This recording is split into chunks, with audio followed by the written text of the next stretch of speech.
Ya, selamat sore Mas Risang.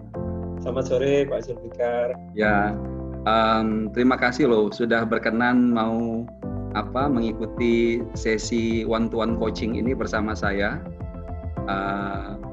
Mungkin supaya lebih asik, kalau berkenan Mas Risang bisa perkenalkan diri dulu, Mas. Oke, baik. Saya Risang Wijanarko. Saat ini saya bekerja sebagai karyawan swasta di PT Trakindo Utama. Posisi yang saya pegang saat ini adalah sebagai Sales Manager untuk PAN Indonesia. Masa kerja saya mungkin sudah lumayan lama gitu ya, sekitar kalau in total mungkin sudah ada 24 tahunan ya, sudah cukup lama. Memang beberapa perusahaan sudah dijalani, tapi yang paling lama ya Mas Jo. Ya. Baik, terima kasih. Dalam 24 tahun berkarir, apa yang paling seru Mas Risang? Sometimes yang paling saya appreciate sebenarnya saat ini itu ada semacam pengakuan lah gitu ya dari sisi owner company yang mengatakan bahwa uniqueness development yang saya jalani selama berkarir di Trakindo ini cukup sangat membantu bagaimana mengatur strategi perusahaan ke depan, karena memang istilahnya experience itu diperlukan untuk membantu misalnya digabungkan dengan metode-metode yang baru saat ini di dunia kerja untuk bagaimana kita menghadapi tantangan-tantangan yang kita miliki saat ini.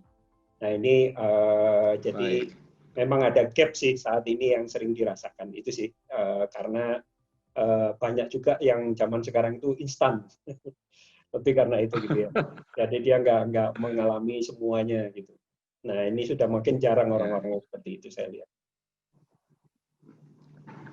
Mau diceritakan lebih lanjut Mas tentang gaps yang dimaksudkan tadi, dielaborasi lagi?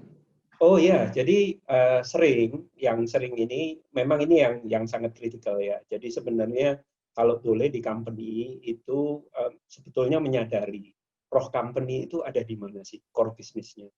Jadi saat dia menyadari semua core bisnisnya itu harusnya itu dikomposisikan. Memang katakanlah bagus sekali kalau ada orang yang berpengalaman dari dunia kerja, kemudian dia mungkin mendapat pendidikan yang cukup membantu gitu ya.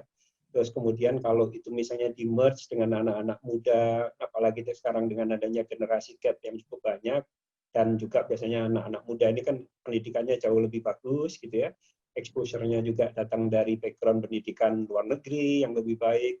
Nah selama itu bisa disinergikan, kemudian kayak diatur code of conduct-nya dan diatur balance-nya, itu mungkin gap-gap itu bisa tertutup. Dan gap yang utama sebetulnya saya lihat itu adalah mungkin career path yang real gitu. Saat ini selama ada vakansi, ada kekosongan di organisasi, kecenderungan kita tidak melihat background itu, kecenderungannya lebih kepada yang penting terisi. Jadi akhirnya gap itu muncul. Itu yang saya lihat sih. Kalau buat seorang Mas Risang sendiri dalam berkarir, apakah kondisi saat ini adalah kondisi yang Mas bayangkan sejak dulu dan memuaskan, atau apa yang Mas rasakan saat ini? Iya, yang salah dari apa yang saya jalani, sebenarnya ini cita-cita saya, istilahnya passion saya, menjadi seorang yang sangat berperan di product support, itu ya, product support. Jadi memberikan pelayanan terbaik terkait sama produk-produk yang kita jual. Tetapi yang membuat saya kecewa, downside yang saya alami adalah saya tidak menyadari bahwa ini sebenarnya posisi untuk expatriate.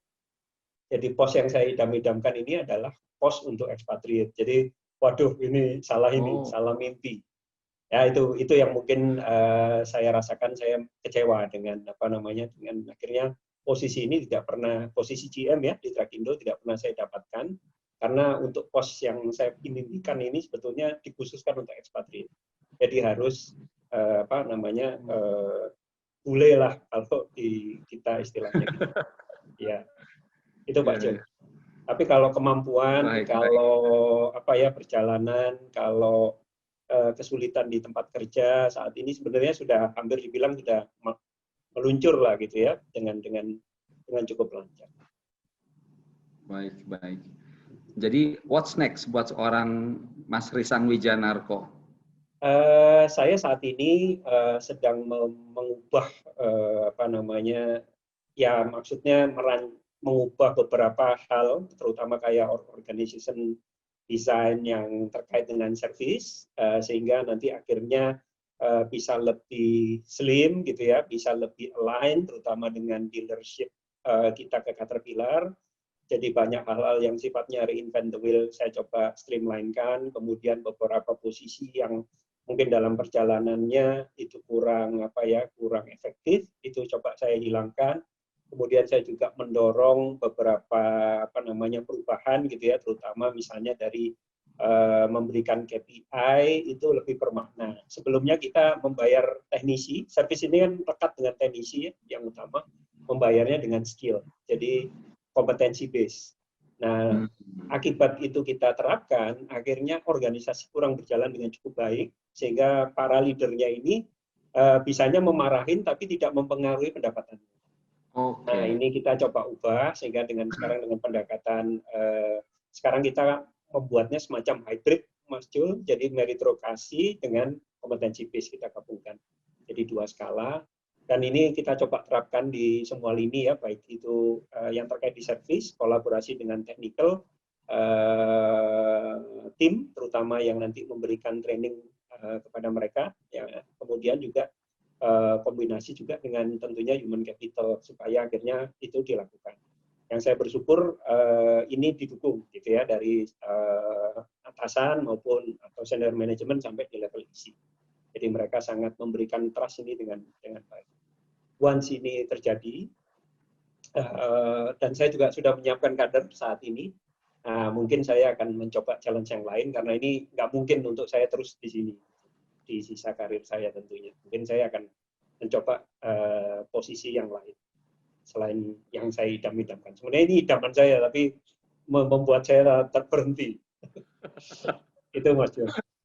Baik, terima kasih.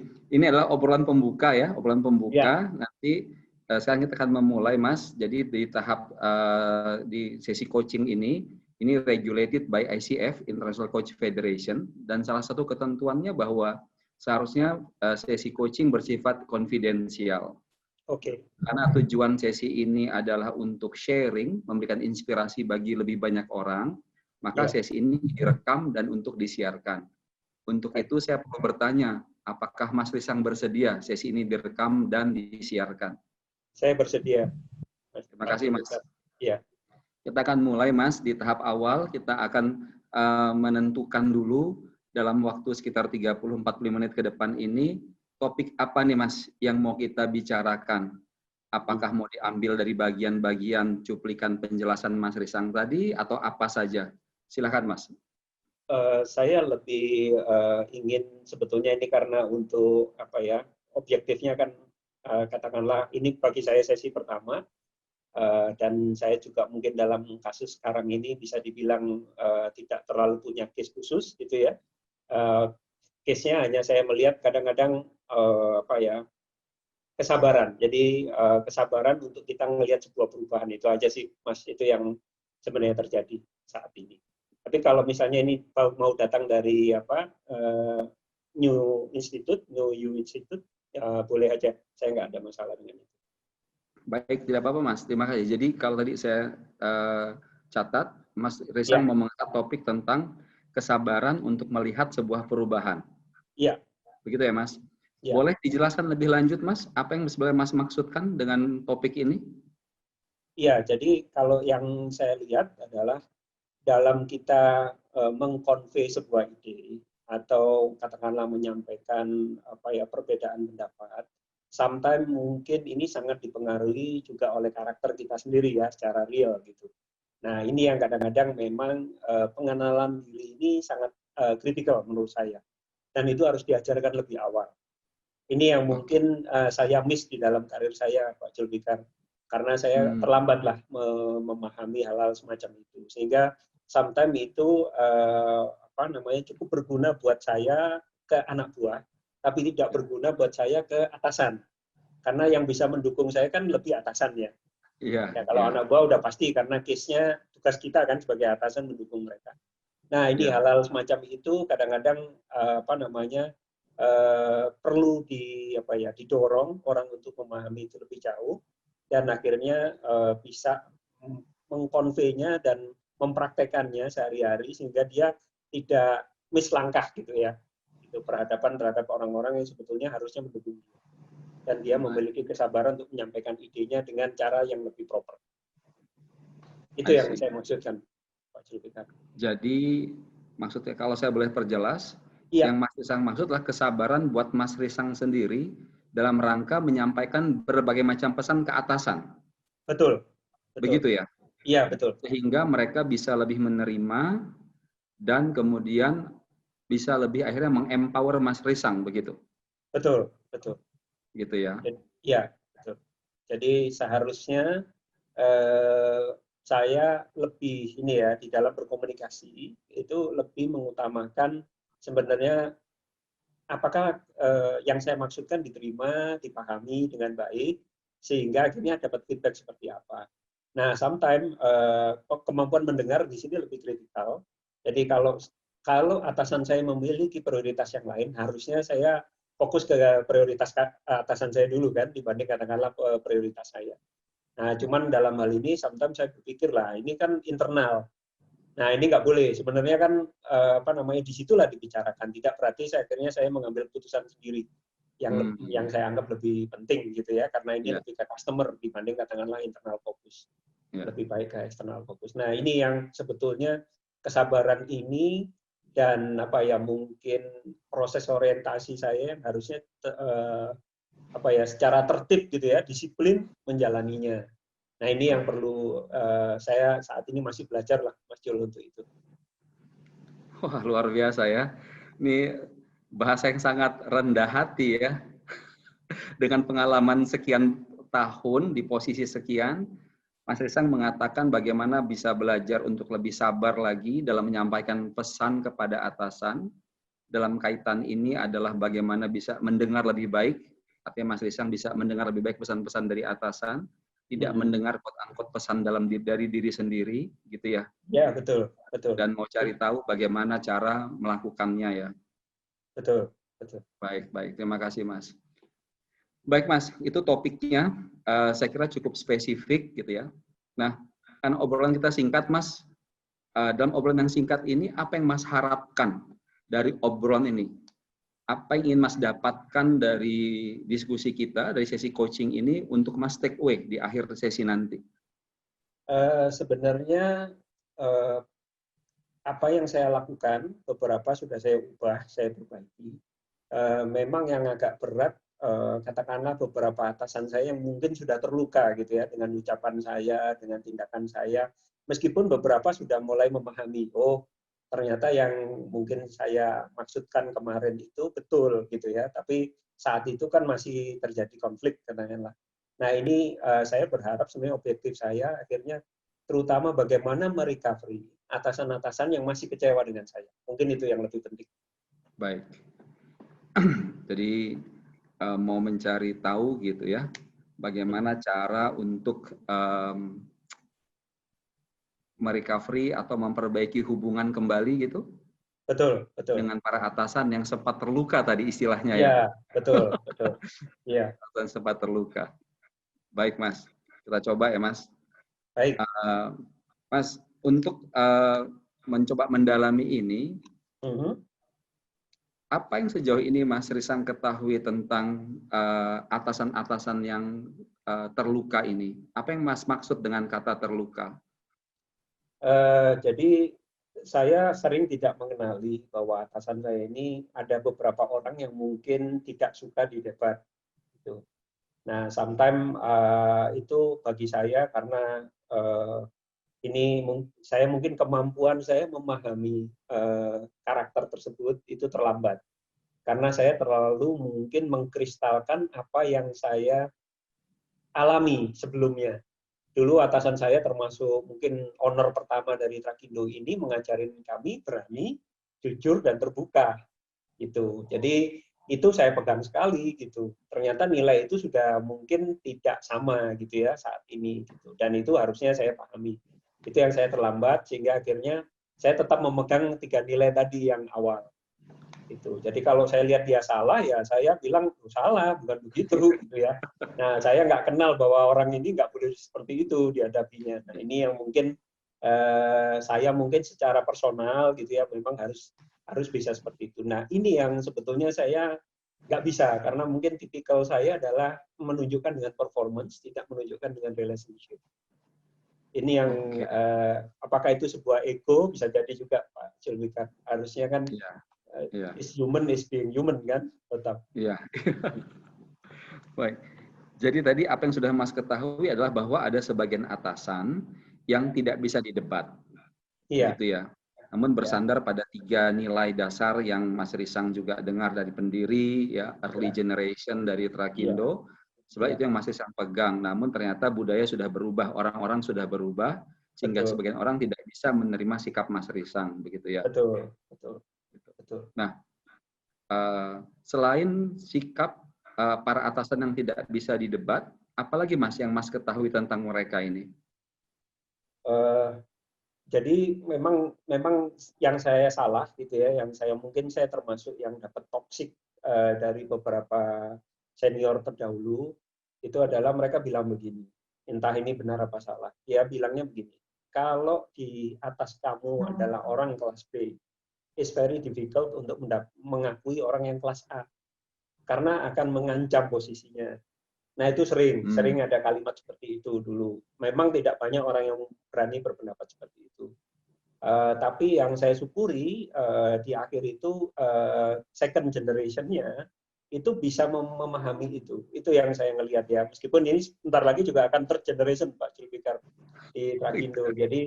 Jadi memang nanti akan ganti budaya. Nah, ini yang sebetulnya akhirnya saya nyadari mungkin kesalahan saya untuk beradaptasi, melihat perubahan-perubahan organisasi. Tapi itu satu hal ya, itu yang saya lihat negatif. Ini yang masih ego saya.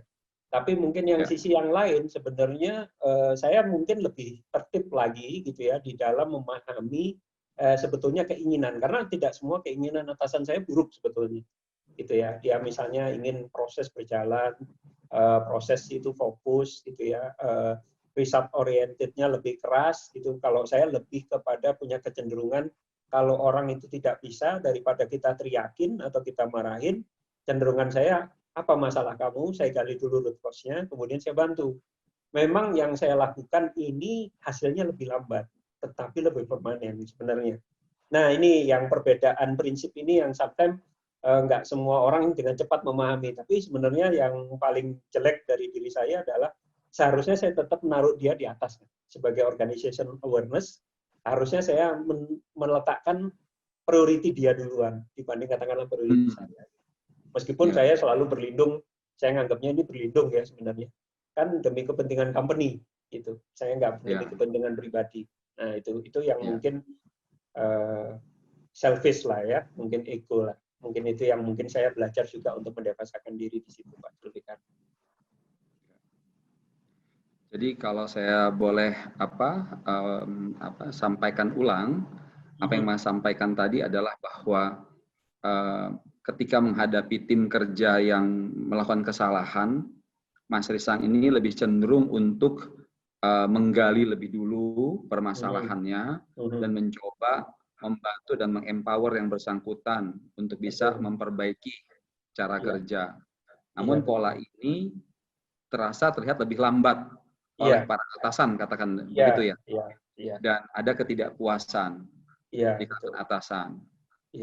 Gitu Mas? Betul. Ya. Dan namun dalam menyikapi perbedaan cara pandang ini, Mas Risang mengacu pada ini kan kepentingan perusahaan bahwa Mas Risang punya standpoint kenapa melakukan ini. Betul. Namun tadi salah posisi saya begitu ya kepada para atasan begitu. Iya, kepada para atasan. Oke. Mereka yang menentukan. Ya. Namun kalau saya dengar Mas Risang sudah memahami persis peta ini sebetulnya, peta situasinya gitu ya. Kondisi para atasan, kondisi tim kerja, cara Mas Risang handle. Bahkan Mas Risang tadi mengatakan itu adalah kelemahan Mas Risang, apakah ini ego diri sendiri sehingga ini terus terjadi? Ya, sebetulnya saya menyadari di akhir, cuman memang harus latihan, Pak Julfika. Oke. Sometimes kan kalau kita terdesak kan sifat asli kita yang keluar ya. Jadi kalau kita tersudut atau kita lagi berdebat cukup dalam gitu ya, itu akhirnya sifat asli yang keluar. Tapi dengan adanya WFA ini, jadi Ya. setelah saya menyadari ini ada positifnya juga karena sebelumnya saya kan di operation ya, kembali lagi ke head office. Memang secara tipikal style bekerja saya ini sebenarnya lebih cocok di head office sebenarnya, karena lebih berfokus pada strategi gitu ya dibanding katakanlah operasional. Kalau operasional tadi hasilnya harus cepat ya, itu dibanding katakan ini. Padahal kalau saya bicara hasil, bagi saya this company adalah bisnis, bukan hanya untuk mencapai KPI kan. Jadi sometimes saya mengabaikan KPI yang harus saya capai, tapi yang penting uang masuk. Kalau saya seperti itu. Gitu. Nah, ini yang sometimes tidak bisa disatukan karena memang uniqueness company kami adalah sales itu sendiri terpisah, operation terpisah sendiri. Jadi tentunya KPI operation berbeda dengan KPI sales kan. Kalau revenue kan kita mesti ngejar dari apa namanya sales kan, dari sales proses. Nah, saya lebih ke fokus kepada betul-betul bottom line dari company gitu dibanding katakanlah saya hanya bagus di KPI internal yang mungkin notabene bagi saya tetap biar in trouble gitu. Tapi at the end itulah saya salah. Padahal saya posisinya operation. Baik. Kenapa? Saya salah menempatkan diri. Itu Pak Jules yang saya lihat sih. Ya. Ini dengan peta situasi yang baru Mas ceritakan dan kembali ke tadi tema pembicaraan kita tentang kesabaran untuk melihat sebuah perubahan dan tujuannya adalah bagaimana Mas Risang bisa lebih mengelola para atasan, gitu ya. Dan tadi Mas Risang sudah sampaikan juga bahwa perlu latihan pada diri Mas Risang untuk bisa mengelola ini dengan lebih baik. Betul. Pertanyaan lanjutan saya, Mas. Kalau tadi hal-hal yang sudah Mas Risang ketahui, apa yang Mas Risang belum ketahui untuk bisa mencapai tujuan ini? Mungkin kelemahan dasar utama saya adalah saya tidak melakukan relationship yang informal dengan atasan saya. Jadi kalau beberapa yang lain misalnya mungkin pergi call bersama, mungkin maraton bersama gitu ya, atau kalau lebaran berkunjung. Nah, ini memang hal-hal itu yang tidak pernah saya lakukan.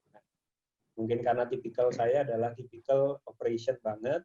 Yang penting apa yang ada di piring saya selesai dengan baik.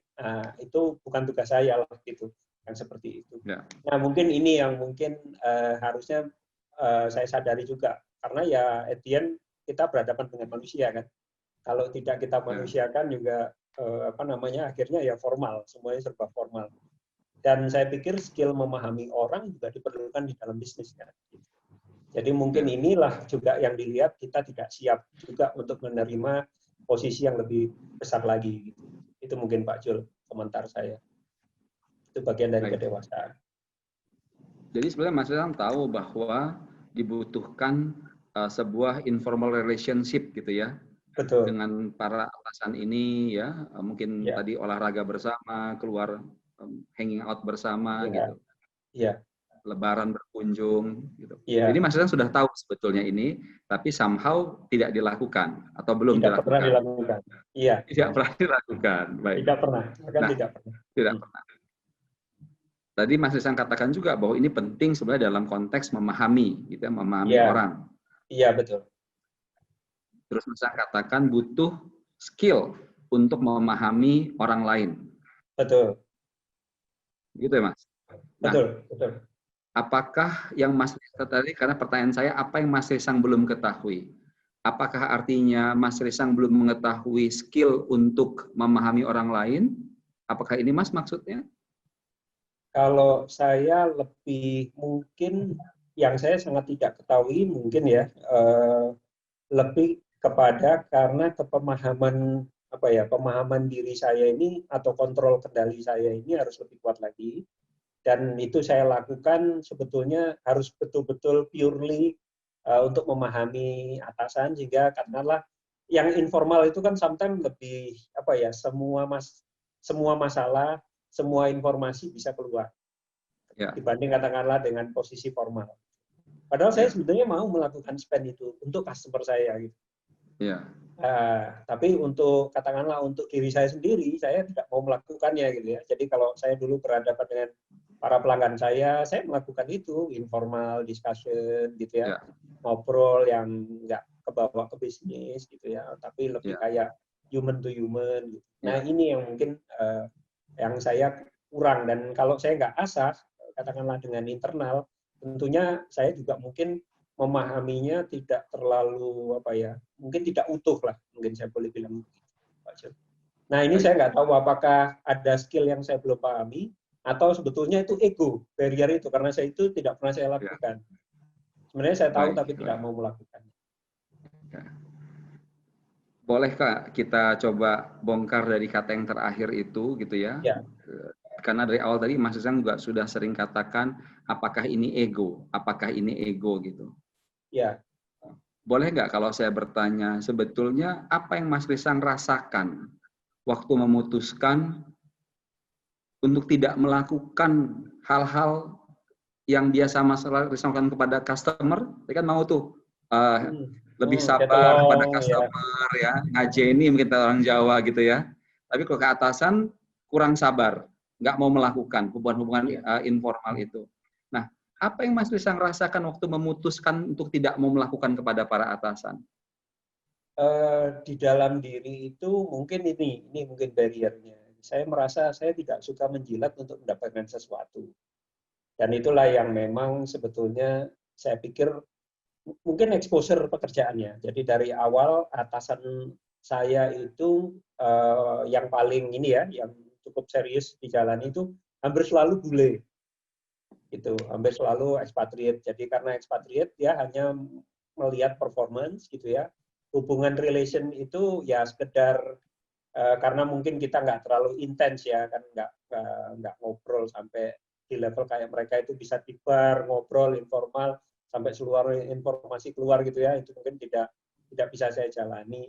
Jadi akhirnya saya hanya mendeliver yang sebetulnya dituntut sebagai seorang profesional gitu. Nah ini yang sebetulnya selama saya ngelihatnya itu profesional, saya mau jalani. Ini ego saya mungkin. Nah, tapi kalau dengan atasan kan saya lihat ini tidak profesional gitu ya. Menjilat gitu ya, mendekati atasan itu is not my type gitu. Nah, tapi ini saya ngelihatnya kalau saya mungkin agak menggeser sedikit niatnya supaya saya mendalami atasan saya lebih baik, mungkin itu akan lebih baik kan. Nanti akhirnya timbul trust. Jadi mungkin yang saya harus bangun adalah membangun niat yang lebih baik sehingga membangkitkan trust dari atasan, terutama yang tadi yang sudah saya lukai untuk bisa kita recovery. Itu Pak Zul. Ini kebetulan yang saya lukai ibaratnya orang nomor 2 gitu selain owner. Jadi ya cukup ini ya, cukup berat lah gitu ya, mungkin cukup berat. Jadi dia betul-betul sangat mengganjal gitu, sangat mengganjal. Ini menarik sebetulnya karena Mas Risang sendiri sudah mengatakan barusan, saya mungkin perlu menggeser sedikit tadi ya cara pandang atau cara melakukannya. Tadi juga dikatakan bahwa Mas Risang katakan saya nggak mau menjilat gitu. Apakah ada hubungan Mas tadi kata-kata Mas Risang saya perlu menggeser sedikit dengan kata-kata menjilat ini? Apakah ada itu? Menggeser seperti apa ya Pak Zul? Saya tadi dalam rangka apa tadi? Kan tadi cara pandang. Oh ya. Kepada atasan gitu ya. Iya. Selama ini kan Mas Risang merasa kalau semua itu berbasis performa. Jadi kalau melakukan lebih gitu ya, terlalu banyak ngobrol yang informal nanti terasanya seperti menjilat gitu. Betul. Nah, mungkin yang perlu saya tanam, yang tadi saya harapkan ini dari diskusi ini dengan sendirinya kan kita menyadari bahwa oh iya, kalau gitu mestinya saya gesernya niatnya, objektif saat saya melakukan relationship yang lebih baik dengan atasan itu adalah lebih untuk mendapatkan trust dan memahami dia lebih jauh. Mungkin itu ya. Dan ini apakah profesional? Seharusnya saya mengatakan ini profesional loh, gitu. Ya, itu yang mungkin harus saya harus saya geser nih Pak Zul. Betul.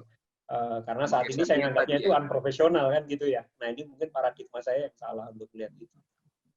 Ya.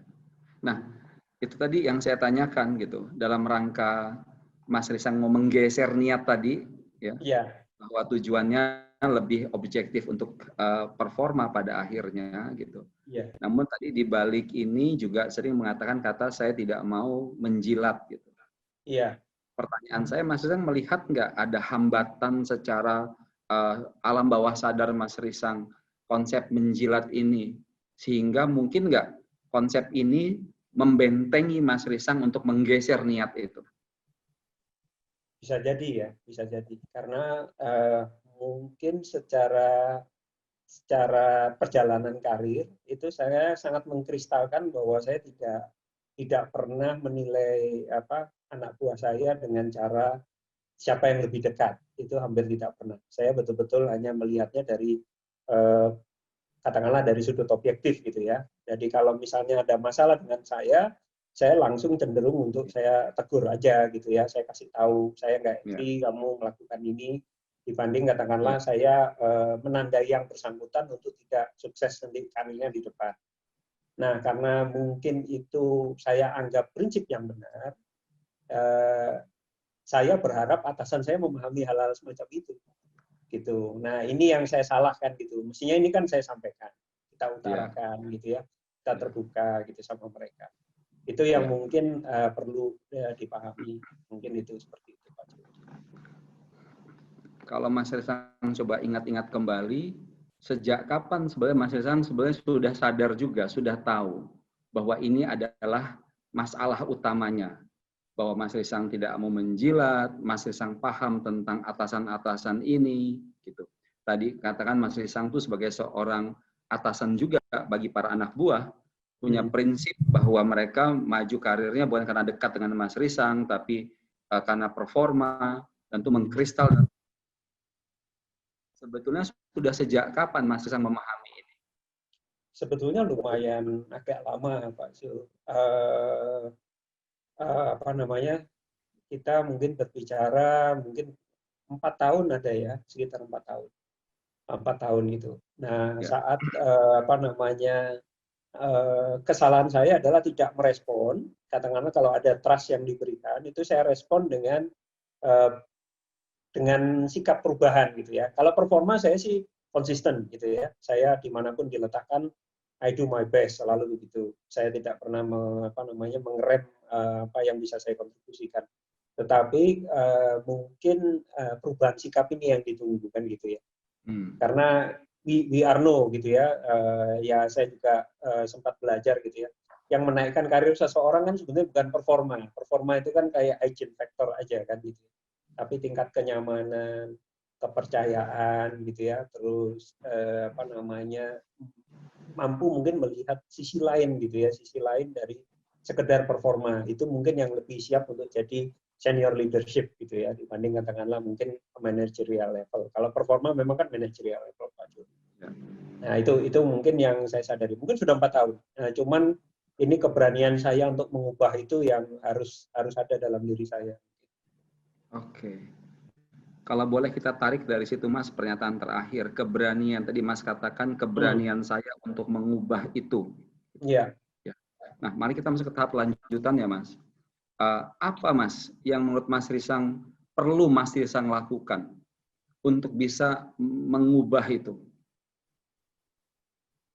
Sebenarnya ada baiknya untuk kita memahami diri kita sendiri yang utama ya.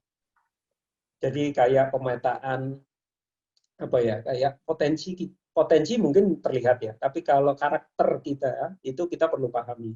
Dan memang kebetulan kalau saya lihat kan karakter manusia itu ada empat itu ya. Nah saya kebetulan yang termasuk yang paling buruk lah mungkin dari kacamata saya. Itu yang mudah meletup gitu, terus kemudian suka melihat masalah itu jadi lebih besar gitu ya dibanding katakanlah real problemnya gitu ya. Nah itu yang mungkin akhirnya ini saya malah belajarnya dengan melihat hasil tes IQ dan potensi anak-anak saya gitu ya Pak Zulfikar, dan akhirnya saya nyadari wah iya ya saya karakter yang ini nih. Nah, karena saya karakter yang ini, tentunya saya harus behave. Mungkin saya harus lebih lebih bersabar karena Etienne kan itu nggak bisa diganti sebetulnya.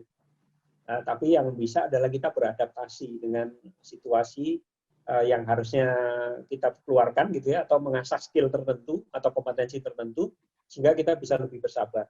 Jadi itu sih Pak Jul, makanya tadi di awal saya mengatakan bagaimana saya bisa lebih bersabar, sebetulnya mengubah diri saya sendiri gitu ya, sehingga akhirnya itu berbuah juga kepada orang lain, kan tentunya itu. Oke. Coba kalau boleh saya clarify Mas, tadi kan bersabar dalam proses mengubah diri, satu hal. Yang kedua adalah Mas Risang katakan tadi, Mas Risang perlu memahami diri sendiri, selain potensi lebih pada karakter, dan bicara dengan kata adaptasi. Kan kalau adaptasi ini bicara tentang bagaimana kita beradaptasi atau berubah mengikuti situasi lingkungan. Begitu ya Mas? Kalau bersabar, gimana? Jadi gini, kalau adaptasi saya melihatnya gini. Jadi dengan kita menyadari kelemahan gitu ya, kan kalau karakter kita nggak bisa menggunakan kelemahan kita. Ya Etienne, ya itulah meletup. Mungkin sampai di titik tertentu saya harus berlatih untuk katakanlah, saya sudah di titik limit nih, gitu ya. Threshold-nya udah nyampe nih untuk saya mau meletup gitu ya. Nah ini harusnya saya langsung ada alert atau saya mengubah sikap atau apa. Ini yang mungkin harus saya lakukan setiap saat gitu ya Pak Julika. Ini yang mungkin harus saya dorong lebih jauh. Kemudian untuk beradaptasi itu artinya sebetulnya apa sih yang prioritas buat atasan? Itu harusnya saya harus lebih bisa memahami dan mencoba mengelaborasikan lebih dan mencoba mengkonfirm gitu ya. Nah itu kesalahan saya kemarin, saya ignore karena mungkin karena saya terlalu sibuk gitu ya, alasan saya nih gitu ya. Waktu itu kan saya di BSD cukup jauh dari rumah, akhirnya saya ini enggak, it's not my priority gitu ya, bahasanya gitu. Apa yang dia minta, karena ini sifatnya internal.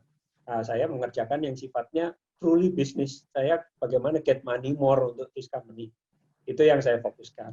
Tapi Etienne kan dia atasan saya. Jadi saya juga harus bisa bisa memahami message-nya, mencoba mengelaborasikan, beradaptasi gitu ya, sehingga akhirnya win-win lah gitu ya. Gitu. Jadi kalau sekarang ini kesannya saya menunjukkan saya win, tapi pengakuannya mungkin tidak ada gitu ya. Karena kamu win, memang kamu win, tapi saya nggak happy, kan bisa jadi seperti itu. Dari bisnis saya win, saya tunjukkan saya sangat sangat bagus performanya, tetapi dari sudut secara karakter mungkin mereka menilai masih belum dewasa kali ya bahasanya gitu ya, mungkin yang lebih proper. Kok dia belum mau mendengar lebih dari masukan saya gitu. Mungkin kalau mau mendengar bisa jadi win-nya lebih besar lagi kan Pak Jul. Gitu. Tidak sekedar apa yang saya pikir itu win. Kalau saya rangkum ini ada dua hal di bagian akhir ini. Tadi Mas Risang sampaikan, bagaimana Mas Risang bisa lebih mendengar para atasan yang selama ini tadi karena kantor di BSD jadi agak diabaikan karena nggak merasa terkait langsung sama pekerjaan. Jadi Mas Risang belum mengalokasikan waktu untuk para atasan. Betul begitu Mas? Betul. Yang kedua adalah Mas Risang mau tahu, bisa melatih diri ketika sampai batas kesabaran tadi, punya alert system, dan bagaimana supaya bisa lebih kontrol, begitu ya? Betul. Menurut Mas Risang, pada saat ini mana yang lebih mendesak sebetulnya? Yang harus diselesaikan lebih dulu? Me-reach out ke atasan, atau memperbaiki sistem kontrol? Saya ngelihatnya paralel untuk saat sekarang ya, karena Paralel, ya? tapi dengan ini, karena kalau saya nggak melakukan itu tidak ada bukti gitu ya. Tapi kalau di dalam meeting yang sifatnya dengan virtual, so far saya selalu mengakomodir saat ini. Kecenderungannya saya mengakomodir permintaannya mereka. Dan memang mereka juga sudah mulai berubah ya satu-satu gitu ya. Saya lihat bisa dibilang atasan saya kan ada 7 ya, bisa dibilang ada 7 orang. Mungkin yang terluka itu bisa dibilang mungkin ada 4 orang gitu ya. Yang lain itu tidak sebenarnya gitu. Nah, yang terluka ini sebetulnya sudah 2-3 orang sudah menyadari akhirnya kelihatannya gitu. Is my character, hanya itu sebenarnya. Jadi barriernya itu karena tipikal karakter aja. Sebenarnya dari sudut pekerjaan, dari sudut apa namanya tujuan gitu ya, objektif bersama itu sama. Nah, itu yang saya bilang mungkin harus keduanya, Pak Sul. Jadi kalau atasan saya nggak kontak saya, sebetulnya saya harus kontak dia. Nah, kalau saat ini saya hampir nggak pernah. Saya cuma hanya, oke, ada prioritas apa, gitu. Nah, mungkin ini yang perlu saya jalankan. Kalau untuk kontrol diri, karena mungkin sudah virtual, itu tidak terlalu signifikan ya, kali ya. Secara emosi, mungkin so far saya nggak pernah emosi ke atas, malah kalau dengan virtual ini. Kalau ke bawah sesekali mungkin malah keluar gitu ya, dua kali mungkin saya keluar, karena memang menjelaskan sesuatu dengan virtual kan tidak sama dengan kalau kita face to face. Nah, ini yang kadang-kadang mungkin lebih meledak. Nah, untungnya itu sudah tidak lagi saya lihat dalam setahun ini sejak saya pindah di head office, belum setahun ya, mungkin 8 bulan ini gitu ya. Makanya saya harus melakukan yang kedua ini yang utama gitu. Yang ini tetap saya maintain. Jadi saya mesti reach out mereka. Baik. Ya. Ya Mas, tadi karena kan target dari diskusi ini adalah Mas Iseng ingin tahu bagaimana mereprimen, memperbaiki situasi hubungan dengan atasan-atasan terutama yang sudah terluka. Ya. Dan di titik ini datang pada dua kelompok besar permasalahan. Yang pertama adalah bagaimana Mas Iseng mau melakukan proses reaching out tadi kepada mereka. Yang kedua tadi soal batas kesabaran. Pertanyaan saya gini Mas, soal reaching out, menghubungi kembali para atasan-atasan ini. Saya mau tanya, hal apa yang paling Mas Risang perlukan untuk bisa melakukan ini? Mungkin kerendahan hati gitu ya, sekarang dengan situasi virtual yang saat ini saya hadapi. Saat atasan saya yang terluka tadi berpendapat, mungkin saya lebih putus. Ke-mute, Mas. Mohon maaf, ada suara ini, ada telepon. Oh iya. Enggak apa-apa. Silakan ulang Mas tadi sampai kerendahan hati tadi, Mas. Iya, jadi saya harus punya kerendahan hati dan memiliki inisiatif yang lebih gitu ya, untuk mendengar pendapatnya, kemudian mencoba merespon pendapat itu, gitu ya. Itu mungkin cara terbaik gitu ya, dibanding katakanlah yang basa-basi nggak perlu, misalnya WA Pak, gimana kabarnya gitu ya. Mungkin itu keterlaluan gitu ya, Pak, saya dengar dari operation seperti ini, mungkin masih oke. Apakah ini perlu kita gali lebih atau apa gitu, Pak Jo. Jadi itu mungkin yang harus saya jalankan lebih. Tapi kalau soal kontrol diri, kayaknya saya sudah better lah gitu ya. Mungkin apalagi mungkin kebantu dengan cara virtual. Baik. Ini menarik Mas, kata-kata tadi tentang kerendahan hati. Ya.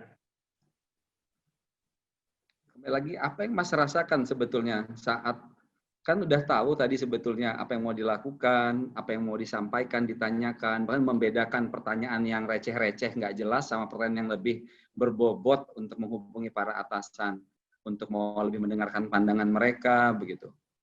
Tapi ada kata-kata yang memblok kelihatannya kerendahan hati. Apa sih Mas yang Mas bisa ceritakan tentang situasi kerendahan hati ini sehingga membatasi ruang gerak? Iya, jadi mungkin soal kerendahan hati ya tadi ya. Mungkin yang paling penting adalah sebetulnya saya membuang perasaan yang muncul dalam diri saya bahwa mereka ini tidak tahu operation, gitu ya. Mereka cenderung berada di atas karena memang potensi mereka, karena mereka background pendidikannya dari luar negeri, most of them. Jadi ini yang kadang-kadang kayak self kompetitif yang terjadi dalam diri itu muncul gitu. Akhirnya kita memiliki istilahnya paradigma yang mungkin salah. Itu yang mungkin harus pelan-pelan di recovery gitu ya, supaya bisa berubah. Kalau di tahap ini, kalau saya boleh coba rangkum, Mas Risang sudah menceritakan ini semua kejadian, ya, situasi dan apa yang Mas Risang lakukan, dan pemahaman juga apa yang perlu dilakukan sebetulnya. Dan di titik ini Mas Risang mengatakan bahwa masalah kerendahan hati ini dikaitkan tadi bahwa Mas Risang punya persepsi, kan saya tahu, Mas Risang lebih tahu tentang operation, kalian itu dari katakanlah sekolah pendidikan luar negeri, ada sikap competitiveness yang muncul dalam diri Mas Risang gitu. Iya. Nah, tadi ini kaitkan kembali ke pertanyaan sebelumnya tentang karakter, ya, memahami karakter diri gitu. Kalau di saat ini, yang lebih penting buat Mas Risang akhirnya adalah reach out ke mereka atau prasyaratnya dulu, yaitu malah rasa competitiveness-nya itu yang perlu dikelola dulu. Ya, saya tetap memang mengatakan harus keduanya ya, karena kalau enggak nanti enggak terlihat gitu ya hasilnya. Tapi memang betul, saya sepakat itu yang pertama prasyaratnya dulu, prerequisite-nya dulu. Jadi self competition-nya ini harus saya turunkan gitu ya levelnya. Tapi ya itu tadi harus dipraktekkan saya melihatnya. Ya kan, enggak mungkin hanya sekedar saya enggak merespon di dalam komunikasi, mereka throwing idea saya biarkan, harusnya mereka throwing idea saya respon, kemudian kita coba elaborasi lebih. Mungkin itu yang lebih mungkin efektif gitu ya, saya melihatnya. Kalau dari sudut waktu gitu ya, efektif maupun mungkin lebih efisien. Ya. Mas Risang, tanpa terasa kita sudah mau 1 jam. Ya. Sesinya sudah mau 1 jam. Kalau per titik ini sebelum kita masuk ke 2 tahap terakhir dari sesi coaching ini, per saat ini apa yang Mas Risang dapatkan secara nyata dari sesi ini? Apa yang bisa Mas Risang? Maaf, ada telepon masuk. Ya, enggak apa-apa. Apa yang bisa Mas Risang sampaikan, yang Mas Risang dapatkan dari sesi selama lebih kurang 50 menit ini? Iya, jadi artinya saya bisa menstrukturkan hal-hal apa yang harus saya lakukan, gitu ya, dan juga memahami, mendudukkan di mana sebetulnya duduk permasalahannya, dan kira-kira root cause-nya di mana, dan juga akhirnya tahu apa yang mesti dijalani gitu ya. Jadi sudah tahu di mana root cause-nya, kemudian tahu prioritas action-nya, kemudian juga akhirnya harusnya sekarang saya tinggal membuat action plan yang lebih clear gitu ya, atau mungkin caranya nanti saya tulis di di screen running saya di laptop atau apa gitu ya, sehingga nanti waktu di dalam meeting saya fokus on that gitu ya, sehingga akhirnya hasilnya segera bisa didapatkan gitu. Yang pasti terima kasih atas kesempatannya ini Pak Julfikar, karena sebenarnya coaching itu kan yang saya pahami juga kita sebenarnya kayak dibantu untuk menemukan permasalahan dan dibantu juga untuk menemukan action yang harus diselesaikan, karena at the end yang tahu masalah itu adalah yang di coach kan gitu, yang di coach gitu, bukan coachnya kan gitu ya. Itu betul. Jadi itu jadi selama sesi 50 menit saya pikir itu, dan mungkin ini yang harus saya biasakan untuk dijalankan untuk saat ini. Mas, untuk lebih mantul lagi, tadi karena Mas Risang sudah menyampaikan tentang action plan juga, kalau boleh secara singkat, kira-kira dalam waktu dekat ini, apa beberapa hal atau tindakan yang akan Mas Risang lakukan, dan tadi mau ditaruh di screen, di running screen-nya supaya ingat itu, apa saja itu Mas yang mau dilakukan, Mas? Iya. Mungkin yang paling sederhana mungkin behave, elaborate more, gitu aja mungkin cukup bagi saya. Itu mengingatkan saya behave, kemudian elaborate more. Jadi kalau begitu elaborate more, itu saya tahu fokusnya ke atasan saya. Jadi nanti saya akan lihat apa sih sebenarnya yang mau dia mauin, saya coba ini, dan saya coba wujudkan ide-idenya sehingga saya dapat itu gitu ya. Nah, yang behave-nya ini kalau nanti saya dengarnya silly, saya sadar gitu ya bahwa enggak internal kompetisi loh ini gitu. Nah, itu yang mungkin akhirnya mengingatkan diri saya sendiri. Karena yang Etienne kan sebenarnya saya salah mendudukkan kompetisi ini sama mereka. Etienne kan saya di bawahnya mereka gitu ya. Itu yang saya salah sebenarnya. Itu yang mesti saya sadari. Itu sih Mas Jul, behave and elaborate more. Mungkin itu aja. Running screen saya. Satu tahap yang terakhir, Mas. Apa yang bisa membuat Mas Risang committed untuk melakukan action plan tadi? Saya punya reason, harus punya reason. Jadi menurut saya reason saya saat ini ya, kemudian usia nggak bisa kita bendung, gitu ya. Jadi dengan sisa waktu yang ada, saya harus do something. Mengenai karir mungkin itu hasil, gitu ya, dari Tuhan. Tapi yang paling penting perubahan diri saya sendiri yang utama. Mungkin itu Pak Jul. Jadi alasan itulah mungkin dari waktu jadi alasan saya untuk saat ini. Jadi saya berpacu dengan waktu. Jadi itu yang harus saya lakukan dan itu committed. Mudah-mudahan ini bisa saya pegang sehingga kalau enggak ya ini juga sebetulnya pasti berguna untuk semua lingkungan ya, tidak hanya lingkungan saya sebagai dalam organisasi perusahaan, tapi dalam keluarga, mungkin dalam bertetangga, dalam berteman, mungkin ya semua relationship pasti akan sangat ada impact. Saya yakin seperti itu. Baik, luar biasa. Terima kasih sekali nih Mas Risang. Ya. Wah, saya juga terima kasih nih Pak Sil terima kasih atas waktunya. Sesi coachingnya sudah selesai, tapi saya punya ini nih, kalau boleh, Mas Risang kalau saya tanya, mau kasih saran apa buat yang profesional di luar sana yang baru mulai meniti karir? Bagi mereka yang baru mulai meniti karir, supaya bisa katakanlah mengelola permasalahan yang sudah Mas Risang alami selama 24 tahun, mereka punya kemampuan lebih baik. Apa yang saran Mas Risang buat mereka? Sebetulnya harus ada proaktif kita mendekati atasan untuk bertanya apa prioritas dia, apa yang sebetulnya menjadi concern utama lah mungkin ya saat ini. Kemudian apa yang ingin dia terjadi di operation gitu ya, atau yang di bawah pengaruh kita. Nah, hal-hal yang semacam itu sebetulnya harus datang dari teman-teman itu sendiri kalau dia mau karirnya cemerlang. Karena mungkin dengan kita bertanya dengan 3 hal yang sederhana itu, mungkin kita bisa dapat apresiasi atau dapat trust yang lebih baik gitu ya. Itu mungkin yang harus kita dorong untuk teman-teman yang lebih muda, terutama gitu ya, untuk mau melakukan itu. Luar biasa. Terima kasih Mas. Sama-sama Mas. Kita cukupkan sesinya. Jadi selamat, ini karena udah malam di sini, jadi selamat malam. Terima kasih Mas Risang. Iya, terima kasih. Berkenan nanti mengikuti sesi-sesi lain di The New Institute.